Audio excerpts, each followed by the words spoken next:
What if you run into any issue with FIFISH underwater robot? Usually we will recommend you to go back to the local dealer where you have purchased your product. But there is actually a faster and easier way. Here you can go to FIFISH app and then you can choose community here.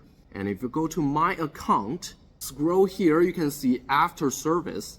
So if you click plus, here is very important. Would you like to upload ROV information?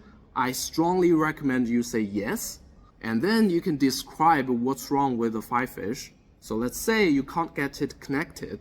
And then choose your ROV model. Here you can choose the category.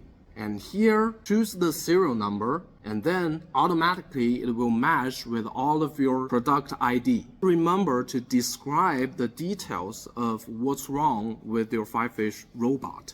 You can upload any photos or screenshots or even videos from here. Then click submit. For this way, you can easily get contact with our engineers who can solve your problem easier and faster.